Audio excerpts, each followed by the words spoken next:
많이 반갑습니다. 우리 하나님의 위로와 하나님의 은혜가 오늘 우리 사랑하는 모든 성도들에게 충만히 있으시기를 주님의 이름으로 축복하고 축원합니다.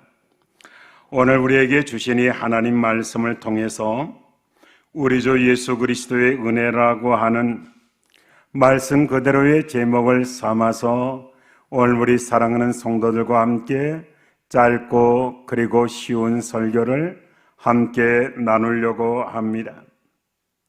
한 번씩 우리가 인생을 살아가며 자신을 비우는 사람을 만나면 우리는 거기에 감동을 하게 됩니다. 첫째는 물질을 비우는 사람입니다. 평생 리아카를 끌며 휴지를 주어 그것을 가지고 불쌍한 사람을 돕고 그리고 가난한 학생들을 돕는 그런 사람들을 보면 우리는 마음에 큰 감동을 갖게 됩니다. 우리가 얼마 전에 심신찮게 나오는 김밥 장사 할머니에 대한 얘기를 우리는 잘 알고 있습니다.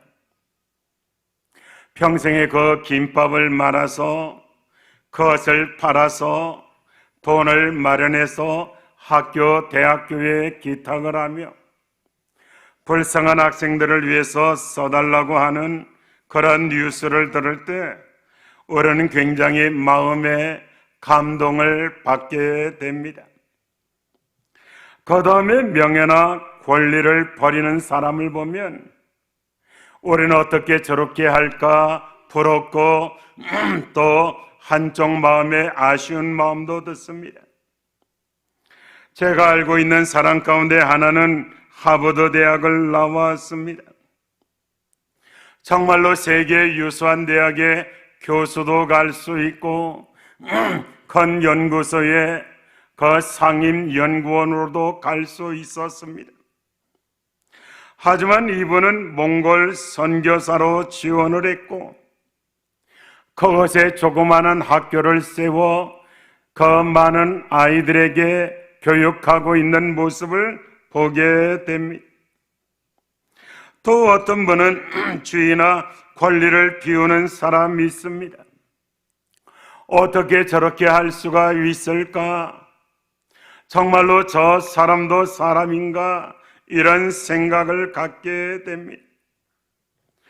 오늘 본문의 말씀을 보면 우리 예수님을 비우는 사람이라고 합니다. 이 비움을 우리 예수님의 은혜라고 그렇게 말을 합니다. 사람의 조그마한 행동, 사람의 조그마한 비움의 행동을 보며 우리는 감동하고 우리는 감사하는데, 그러나 우리 예수님의 이 엄청난 은혜를 바라보며 우리는 얼마나 감사하고 있는가 우리를 돌아볼 수 있어야 한다는 것입니다. 오늘 본문에 있는 말씀 보면 우리 예수님을 부유하신 자로 정의를 내립니다. 9절 말씀 보면 우리 주 예수 그리스도를 너희가 알거니와 부유하신 이로 이렇게 말씀하고 있습니다.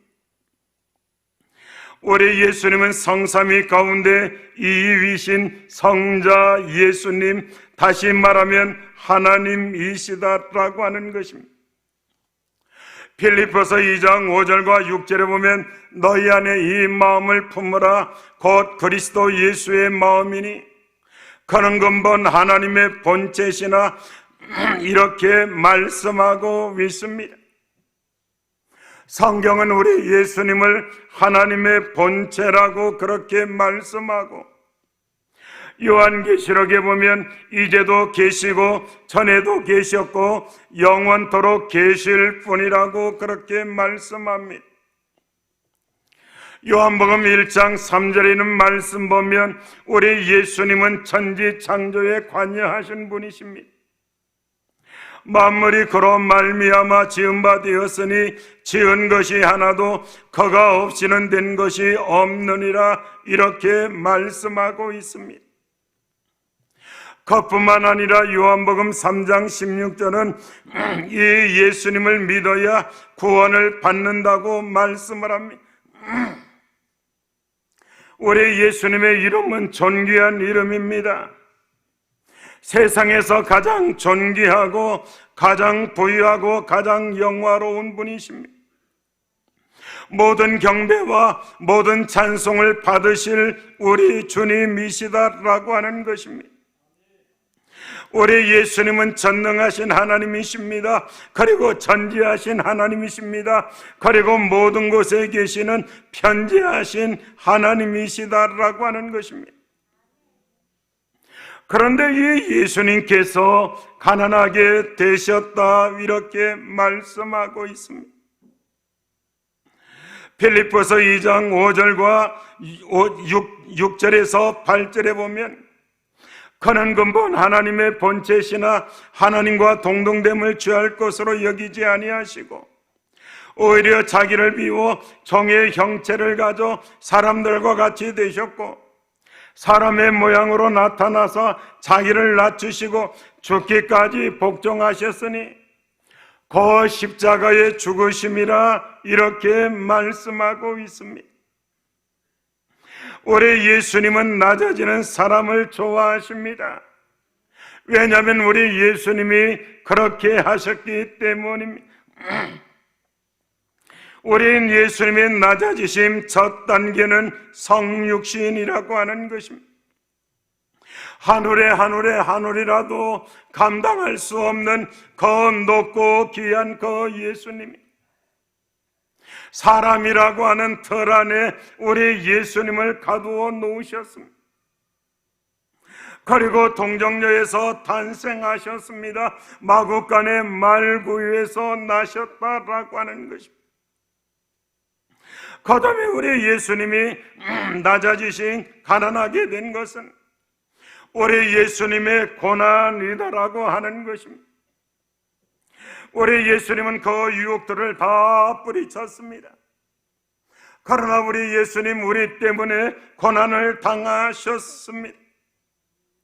우리 때문에 그 모진 채찍을 다 맞으셨습니다. 그리고 우리 예수님 십자가에서 죽으셨습니다. 죄인처럼 죽으신 것이 아니라 우리 예수님 죄인으로 죽으셨다라고 하는 것입니다. 그리고 우리 예수님 사람처럼 장사되셨습니다.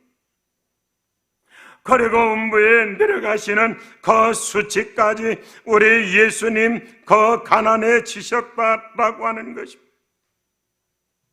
우리 예수님 낮아지심을 우리가 신학적으로 4단계로 그렇게 보는데, 첫째는 성육신이요, 두 번째는 고난이요, 세 번째는 장사되심이요, 네 번째는 음부에 내려가심이라고 그렇게 말을 합니다.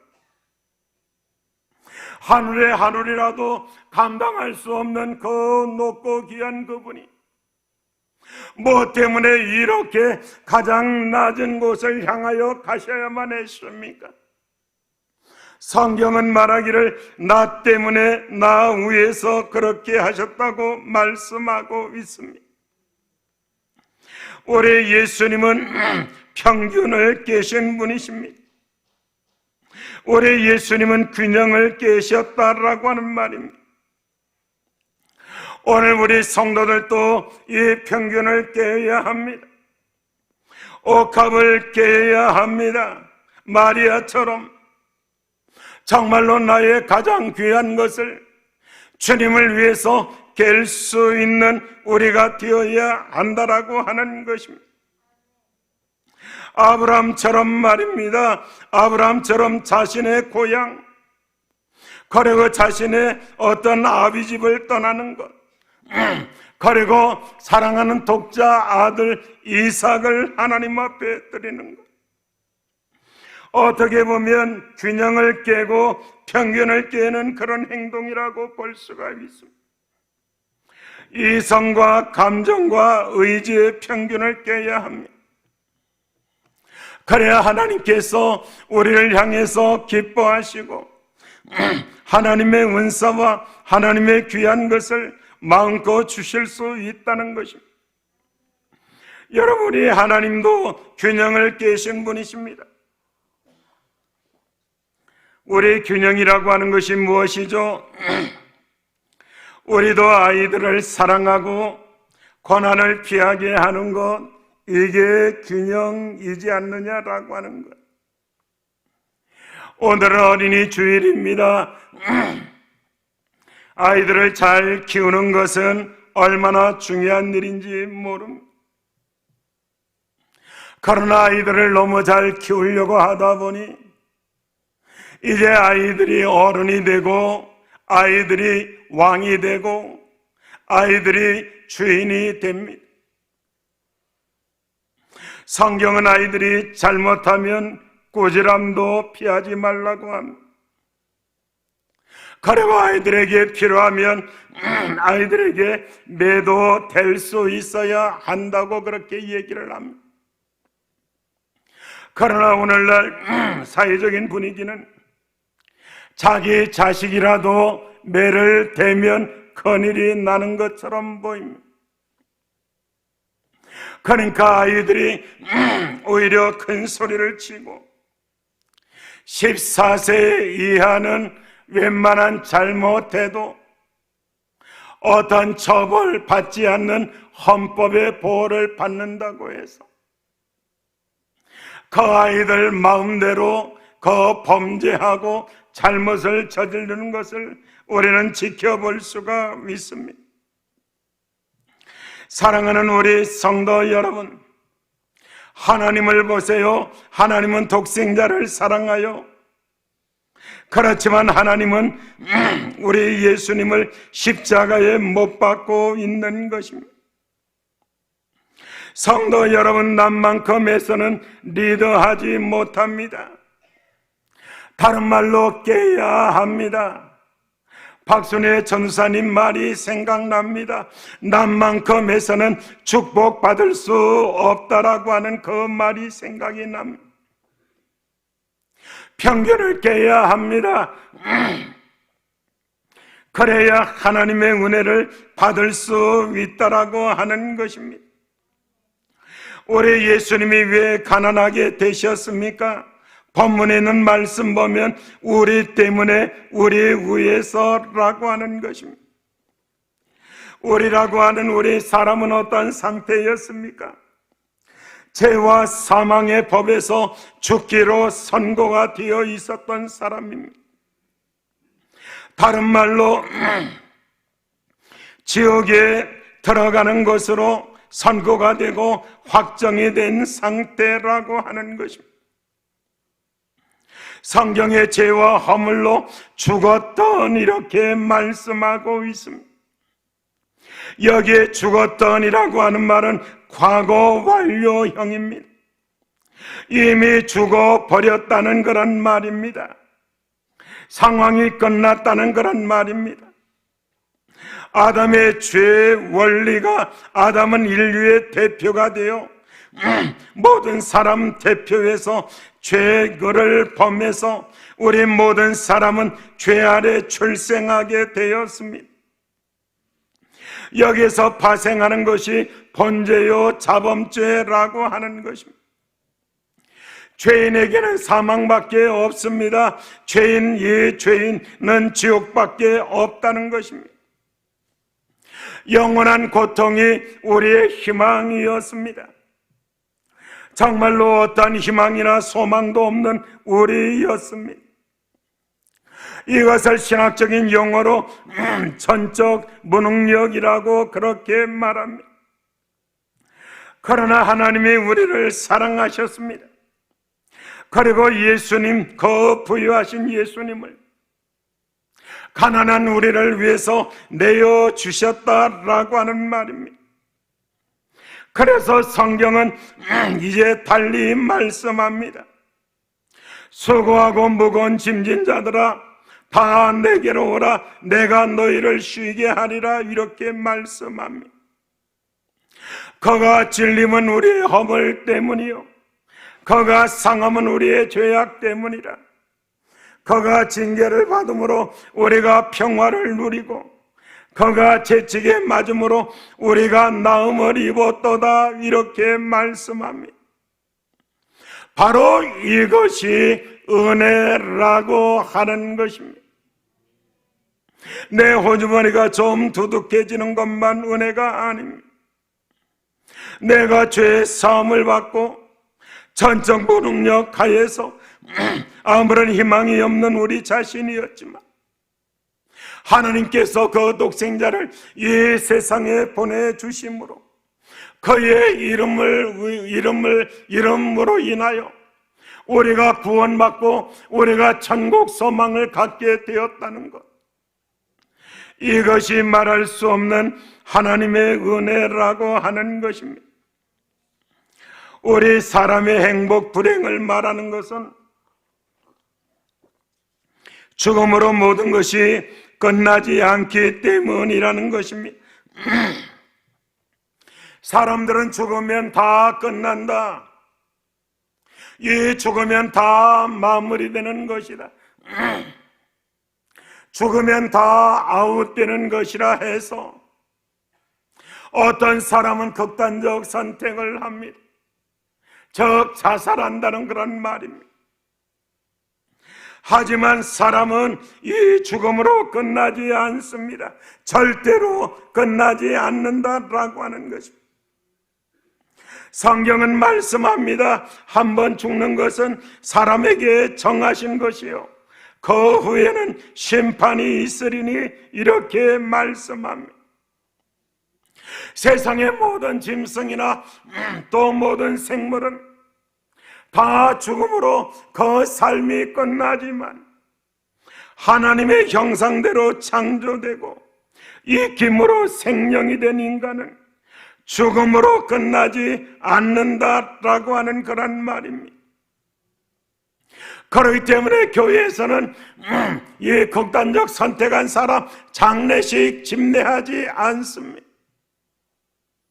다시 말씀드리면 자살한 사람 장례식 이 교회 안에서는 집례하지 않는다라고 하는 것입니다. 하나님이 우리에게 생명을 주셨습니다. 이 생명의 주인은 하나님이십니다. 따라서 하나님이 이 생명을 언젠가 가져가시는 그날까지 고통이 있어도 기쁨이 있어도 우리는 최선을 다하여 살아갈 의무와 책임이 우리에게 있다라고 하는 것입니다. 그렇기 때문에 사랑하는 우리 성도 여러분, 항상 감사하면 됩니다. 그리고 쉬지 말고 기도하면 됩니다. 그리고 정말로 범사에 기뻐하며 이 세 가지는 서로 공존하고 서로 호환되는 것입니다. 쉬지 말고 감사하십시오. 항상 감사하십시오. 범사에 감사하십시오. 항상 기도하십시오. 쉬지 말고 기도하십시오. 범사에 기도하십시오. 항상 그리고 항상 우리 기뻐하고. 사랑하는 우리 성도 여러분, 한번 생각해 보세요. 대통령이 대표로 다른 나라와 계약을 체결하면 온 국민이 준수할 의무와 책임을 갖게 되는 것입니다. 오늘 일본의 기시다 총리가 방한해서 우리 대통령과 그 상담 환담하고 그리고 몇 가지 문제에 대해서 같이 결론으로 그리고 공동 성명을 발표하게 됩니다. 한번 발표하면 아무리 야당이 수가 많아도 그것을 뒤엎을 수가 없는 것입니다. 여러분, 러시아 그 푸틴을 한번 생각해 보세요. 그가 전쟁 일으키는데 의회의 허락을 받았습니까? 마음에 생각해서 전쟁을 일으켰는데 만약 전쟁에 대해서 반대하면 반역죄로 처형을 당하는 것을 우리는 알고 있는 것입니다. 마찬가지입니다. 아담 대표가 죄를 지음으로 우리 인류의 대표로 죄를 지음으로 우리 모두는 다 죄인이 되었다라고 하는 것입니다. 이 말에 대해서 어떤 분이 말을 하더라고요. 신학교 때였으리라고 생각합니다. 한 신학생이 교수님이 이 말씀을 강의할 때, 그때 아마 우리 그 신학부 1학년 때였을 것입니다. 손을 들고 교수님 억울합니다. 내가 선악과를 먹은 것도 아닙니다. 내가 죄를 지을 마음이 있었던 것도 아닙니다. 그런데 단순히 아담의 후회라고 해서 아담과 똑같은 지옥 가는 죄가 나에게 있다니 나 억울합니다. 그렇게 이야기하는 것을 들었습니다. 그러자 교수님이 그 말을 듣고 빙긋이 웃으면서 이런 말씀을 하십니다. 아담이 아니라 당신이 그 자리에 있었다 할지라도 아담 대신 당신이 그 선악과를 먹었을 것이요. 누구든지 장담할 수 없어. 당신이 그 자리에 이 대표로 있었어도 결과는 같았을 것이라고 그렇게 이야기하는 것을 들었습니다. 이렇게 소망 없는 우리를 부유하게 하시려고 우리 예수님이 가난하게 되셨는데 바로 이것이 복음이다라고 하는 것입니다. 예수님을 믿으면 나는 부유하게 된다라고 하는 것입니다. 사람에게는 두 가지 부여가 있습니다. 첫 번째 부여는 절대적인 부여라고 합니다. 두 번째 부여는 상대적인 부여라고 합니다. 말할 것 없이 절대적인 부여가 가장 중요하고 이것은 절대적이요 이것은 퍼펙트하다라고 하는 것입니다. 이 첫째, 이 부여는 우리의 영혼이 부유하다는 것을 의미하는 것입니다. 내가 예수님 안에서 구원받아 부유해진 상태입니다. 내가 하나님 나라를 바라보며 부유해서 하나님 앞에 감사하는 그런 상태입니다. 가난한 게 무슨 이유가 되겠습니까? 굶는 것이 무슨 어떤 큰 문제가 되겠습니까? 내가 예수 안에 있어 구원받고 영생 얻어 천국 가서 그 소망 가운데 살아가고 있는데 이 세상에서 내가 낮은 지위에 있다 해서 절망하겠습니까? 내가 새 옷을 못 입고 난 그 누구처럼 헌옷을 정말 얻어 입는다 할지라도 절망하겠습니까? 한번 생각해 보세요. 내 마음에 평화가 있고 내 마음에 기쁨이 있고 내 마음에 기도가 있고 내 마음에 감사가 있는데 그 사람을 누가 가난하다고 말할 수 있겠느냐라고 하는 그런 말입니다. 우리에게는 절대적인 이 부유가 필요하다라고 하는 것입니다. 상대적인 부유라고 하는 것은 물질로 부유해지는 것을 의미하는 것입니다. 그까지 그 종이 몇 장 더 있다고, 그까지 그 반짝이는 돌멩이 몇 개 더 가지고 있다고, 몇 평 더 넓은 곳에서 살아가고 있다고, 그까지 조금 더 큰 자가용 타고 다닌다고 해서 정말 이 사람 부유할까? 한번 생각해 보세요. 이 사람 정말 부자일까? 한번 생각해 보라는 거예요.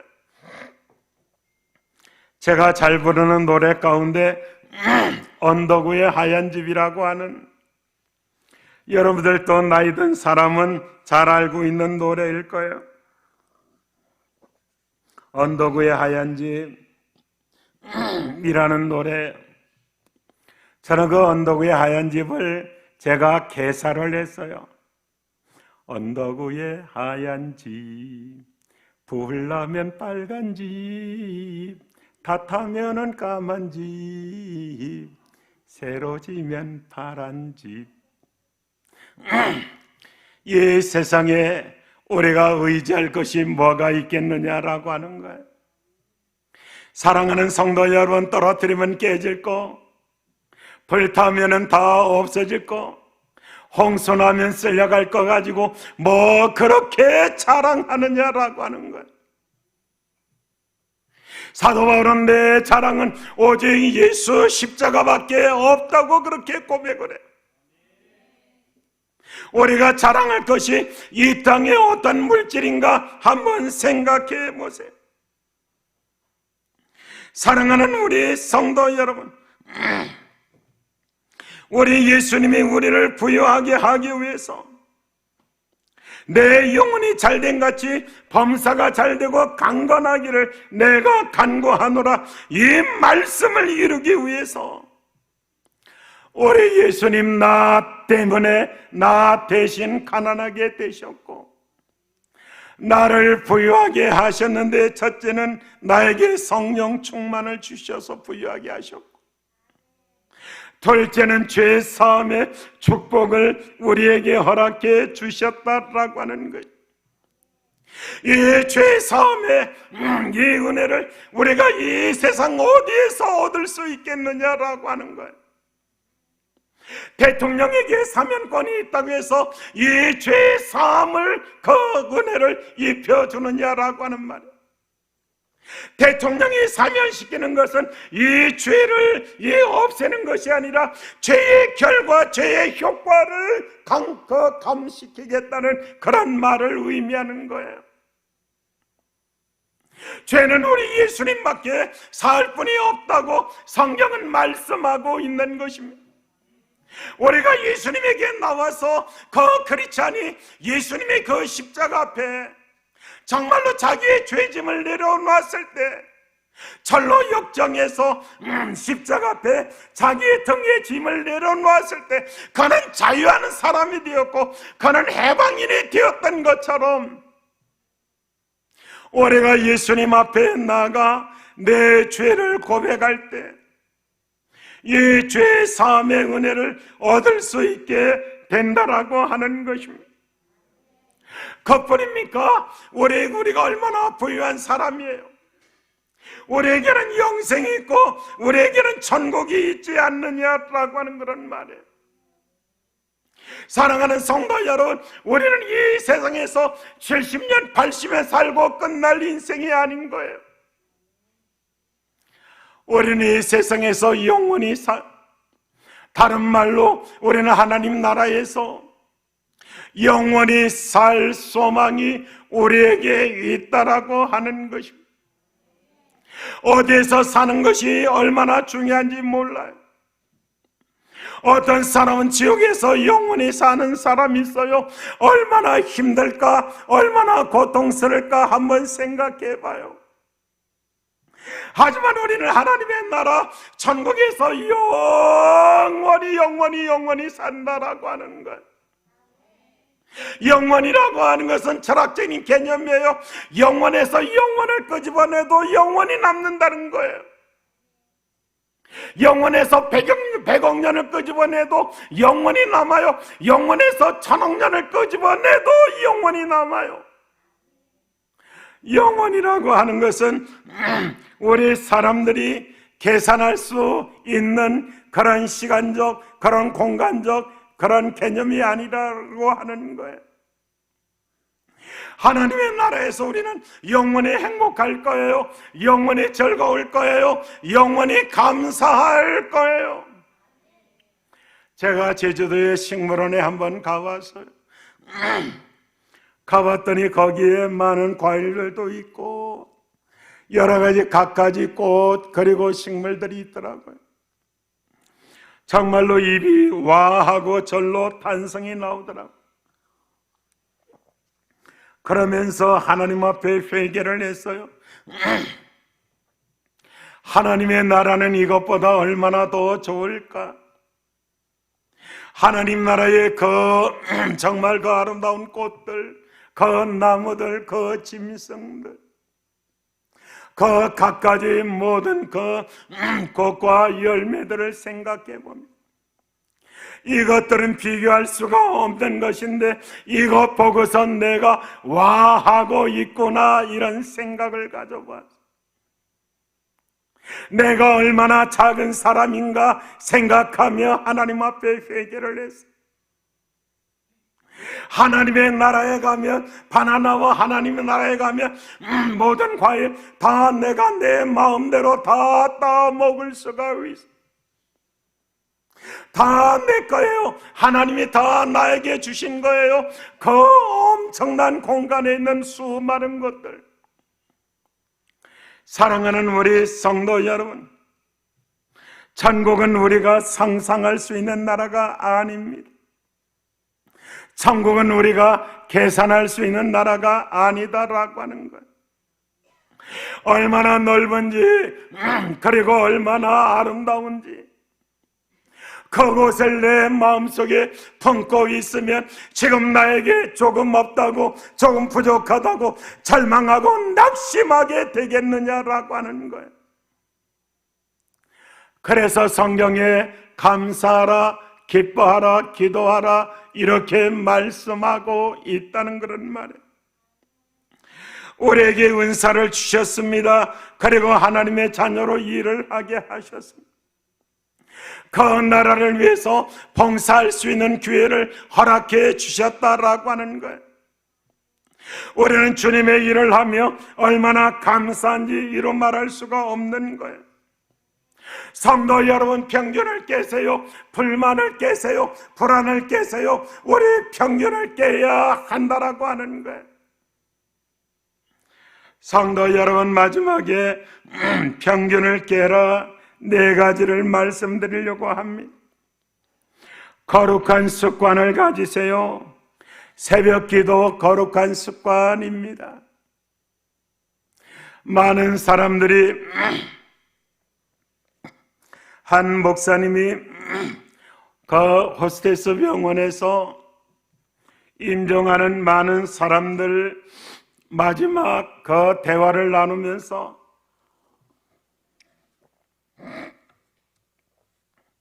사람들이 후회하는, 특별히 기독교인들이 후회하면서 죽는 모습들을 보았는데, 우리 기독교인들이 후회를 제일 크게 후회하는 것이, 첫째는 새벽 기도 많이 안 했다, 이것을 후회하더라는 거예요. 더 이상 얘기하지 않아도 여러분 잘 아시리라고 생각을 해요. 둘째는 아이들을 많이 사랑하지 못했다. 그리고 셋째는 주님을 위해서 더 많이 충성하고 헌신하지 못했다. 이러 후회하다가 눈 감는 사람들을 많이 보았다고 이야기를 하고 그 글을 쓰는 것을 보았어. 정말로 새벽기도 기도 많이 못했다, 충성 많이 못했다, 11조 못했다, 감사할 때 감사한 것 못했다, 내 마음을 하나님 앞에 솔직하게 고백하지 못했다, 순간만 되면 짜증내고 원망했다. 오늘 우리가 마지막에 하나님 앞에 감사하며 눈을 감아야 되지 않겠습니까? 후회하며 눈을 감아서는 안 되는 것입니다. 거룩한 습관입니다. 두 번째는 거룩한 고집입니다. 거룩한 고집은 예배입니다. 어떤 상황에서도 하나님 앞에 예배하는 것, 정말로 예배하다가 죽는다 할지라도 예배를 고집하는 것, 이것을 거룩한 고집이라고 하는 것입니다. 부산에 있는 어떤 분은 자기가 서울에 있어도 예배만큼은 자기 본 교회에서 예배를 드린다고 합니다. 우리 교회 김정여 집사님은 서울에서 생활을 합니다. 벌써 우리 교회 주일날 한 번도 빠지지 않은 것이 벌써 10수년 동안 주일날 한 번도 빠지지 아니하고 그리고 수요일도 빠지지 아니하고 나와 예배 드리는 것을 지켜보며 하나님은 반드시 귀하게 아름답게 그리고 멋있게 사용할 것이라고 생각을 합니다. 사랑하는 성도 여러분, 거룩한 고집을 가져야 합니다. 여러분들이 드릴 예배의 장소는 이곳이다라고 하는 것입니다. 그리고 세 번째는 거룩한 능력을 가져야 합니다. 성령 충만을 의미하는 것입니다. 성령 충만해 보십시오. 얼마나 아름답고 감사한지. 성령 충만해서 신앙생활하는 것과 성령 충만하지 않고 신앙생활하는 것은 그것은 양적인 문제가 아닙니다. 질적인 문제인 것입니다. 성령 충만해서 신앙생활 해야 합니다. 이것이 거룩한 능력이라고 하는 것입니다. 마지막으로 거룩한 열매가 있어야 합니다. 전도와 영혼 구원을 의미하는 것입니다. 우리는 전도하라면 굉장히 힘들게 생각을 합니다.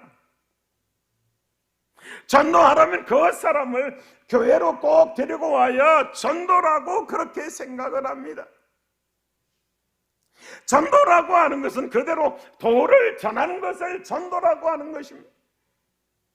내가 사랑하고 있는 예수님을, 그리고 내가 사랑하고 있는 예수님을, 나를 위해서 십자가에 달려 돌아가신 이 소중한 예수님을 다른 사람들에게 자랑하며 이야기해 주고 있는 거예요.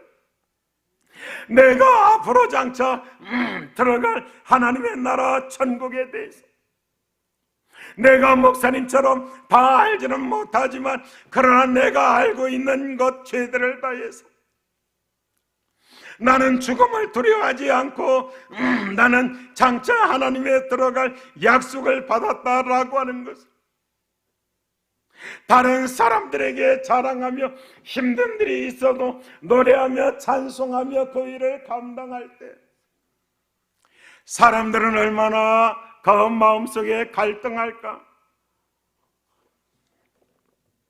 영혼 구원은 내가 하는 일이 아닙니다. 성령님이 하는 일이다라고 하는 것입니다. 나는 도를 전했을 뿐입니다. 나는 예수님을 자랑했을 뿐입니다. 나는 예수님을 말했을 뿐입니다. 그러나 성령님께서는 이 말을 가지고 그 사람의 영혼을 갈등시켜 그 영혼을 건지시고 구원시키십니다. 영혼 구원은 하나님이 하시는 작업이다라고 하는 것입니다. 편견을 깨야 합니다. 사랑하는 성도 여러분, 이 설교는 대단히 쉬운 설교입니다. 우리 예수님은 부유하신 분이셨습니다. 하늘이라도 감당할 수 없는 분. 그런데 그 예수님이 정말로 세상에 내려오셔서 가난하게 되셨습니다. 사람의 모양으로 나타났습니다. 그리고 우리 예수님 고난을 받으셨습니다. 십자가에서 죽으셨습니다. 그 음부 지옥에 참여하셨습니다. 우리 예수님 왜 가난하게 되셨습니까? 나 때문에 나를 위해서, 나를 부유하게 하기 위해서 나는 예수님 때문에 부자가 되었습니다. 죄 사함을 얻었습니다. 성령 충만을 받았습니다. 소망을 가졌습니다. 하나님 나라의 백성이 되었다라고 하는 것입니다. 그렇기 때문에 나는 어떤 일이 있어도 감사합니다. 기뻐합니다. 기도합니다. 사랑하는 우리 성도 여러분, 바로 이 사실을 알고 감사할 수 있는 오늘 우리 사랑하는 성도 모두가 되시기를 주님의 이름으로 축복하고 축원합니다. 우리 다 같이 이 시간 기도합니다. 말씀을 생각하시면서